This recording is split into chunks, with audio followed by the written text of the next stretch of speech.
Welcome to the iGirl store. Let me give you a little tour.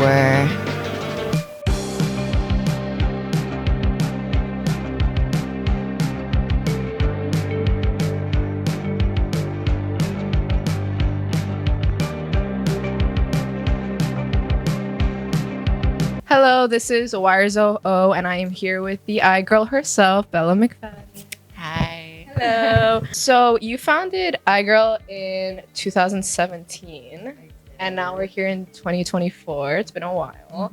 And you founded it when you were living in Canada, correct? And that's where you're from. Yeah, I did. I founded it in Canada and then eventually made my way to America. But yeah, started in Canada. Nice. And what part of Canada are you from? I'm originally from Winnipeg, Manitoba. It's like central Canada. Like our closest state is like North Dakota. Oh, shit. Okay, Yeah. never heard of that. Do you still feel like Canada is like your real home? It is like home. I literally go home all the time. Okay. I go home like every month. Oh, really? Okay, nice. Yeah, my besties are like my mom and my sister. Oh, so, cute. Okay, yeah, we family. just go home. Nice. And then from Canada, you moved to LA, right? I did. And then you chose to move from LA to here. Yeah. So what was like the reason for the move, and like what do you think is the difference in cultures between the two as like the big cities? Right. Yeah. Like I was in LA for 5 years and I loved it, but it just came to a point where I just needed a fresh start. Mhm. So picked up and came here. Yeah. But very different vibe. Like Yeah. I feel like I couldn't picture myself in anywhere else than like New York or LA in Yeah. the States, like right now with like, just like growing a business and stuff Yeah. like that. But yeah, total like 180. You mentioned like that they're very different. What do you think are like some of the main differences in terms of like the culture? Like low key, people are so much more supportive here. Like I appreciate. That's what I LA. wanted to hear. Yeah. Like I was trying to get you to diss LA low key. No, like I love LA for what it did for me, but I've noticed since moving here that like there's more of this like community aspect that I didn't have in LA, and just like a different support. Like people want to support other creatives and like a different way. I don't know. Yeah, for sure. I kind of agree. Like I haven't been to LA like often enough, but I like picked up on a certain vibe there, you know? Yeah. And I feel like New York is also very competitive in its own way, but I can see how it's like at least a little bit more like with the creative stuff, like supportive. And, like, Yeah. Totally. Like even with like the press stuff that I've gotten here, like so many like local like New York things like New York Post and like whatever. But when I was in LA, like none of the like local LA press was like reaching out to me, and like I was there, I was like, they were the like, support? we gotta cover the Kardashians. Yeah, that's like, it. yeah. Strictly. Do you think that New York is still like the capital of fashion, and like what made you want to open your first like physical store? Yeah, like definitely. I think LA is better if you're like trying to really like dive into influencer culture. But like if you want to be taken seriously in the fashion realm, I feel like you come to New York. Yeah, that makes sense. And what first like attracted you to fashion when you decided like you knew you wanted it to be your life? Well, yeah, I've always been obsessed with clothes and like producing clothes, and I always wanted to design stuff. But I like went the school route temporarily, but I've never been a school girl. It was never a fit for me. And I dropped out and just started focusing on what I love. And now I'm here. iGirl started off as like a Depop thing, right? Yeah. So you actually became the seller with like the most sale revenue on that app, which is crazy.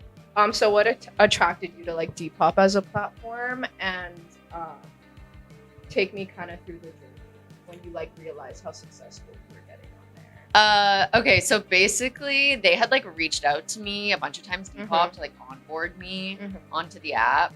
And yeah, when I dropped out, I just had like all this clothes because I'm just like an addictive shopper. So I was like, I'm gonna just start selling it on Depop. And then I just started like shopping a bunch in Winnipeg because the thrifting is so bomb. And then yeah, maybe like a year after like selling vintage, I dropped the iGirl pendant. And what's like a go-to thrift shop there for you that like you would Well, there's like a chain here that's in the States too. Mhm. It's called Savers, but in Canada, it's called Value Village. Okay. But I like that better. Yeah, It's cuter. we call it the Vivu Boutique. I like that. But yeah, it's Value Village is just the best. It's humongous. It's like super sport. So it was kind of like by chance that people just were so interested in your clothes. Were you like marketing it a lot, like posting about it and stuff? Yeah, like I'm a super disciplined person Mhm. and I kind of like thrive on discipline. So I would like make these crazy goals for myself every day. I'd be like, okay, I have to list 30 items every single day. Wow, yeah. So I would just be like shopping all evening and like shooting all day and like captioning all night and like listing so that I'd be ready to drop 30 items every day. Like it was psychotic. the phone screen just glowing in your Oh face my- at night. Like, oh my god. No, I can understand totally. Yeah. And the aesthetic of the shop is inspired by like Y2K emo culture, like mall goths and punk. So like, have you always had this aesthetic? Have you like tried out different aesthetics before you found like this personal style of yours? Yeah, like I'm literally always changing my style, but I've been a Tumblr girl since I was like baby. So yeah, I've always leaned towards like goth and like cyber and yeah, mall goth culture for sure. Yeah, Tumblr is just it influenced the generations. I It really know did, it's like- still like my haven. Same. I this like day. feel like it's such a safe space for me because it's one of the only apps that didn't like as much as it blew up, it didn't become like a place where you had to like post and people knew it was your account. Yeah, like it was kind of like a exactly. secretive It's like place. hush-hush. Yeah. Yeah, It's it very is. on the low. I love that about it. Me too. So do you proudly consider yourself emo? I don't know. I literally hate titles, but like I Yeah. love emos. Yeah. I'm definitely like an emo girl. Yeah. What are some, since you see my shirt today, like clearly Yes. I'm about it. You're but, emo through and through. Oh, what's some like emo or goth music or like other media that like you are into or like inspires you? I'm trying to think. Like literally, it's so cringy now. I feel, but I was like such a Panic at the Disco girl. Oh yeah, a fever you can't sweat out. I like, know, and one like of the lying best is the most albums. fun. Yeah, very good. So good. Um, And like Brandon Urie's was so hot, but now he's so ugly to me. He had the biggest downfall. Yeah. like he just went. Yeah, Yeah, no, as well. unfortunately, yeah. Rest in peace, Brendan Urie. No, I'm trying to think of what else. Evanescence. Yeah. I love Slipknot. But Slipknot's not very emo. They're like rock, goth, Like but I metal get world, it. Yeah, but it's all the same kind of universe. Yeah, I feel same like. era. Yeah, just like dark shit. Mhm. And you know, emo and goth subcultures weren't always as accepted. I feel like as they were now, like the style has kind of gotten popularized with like social media, I would Mhm. say.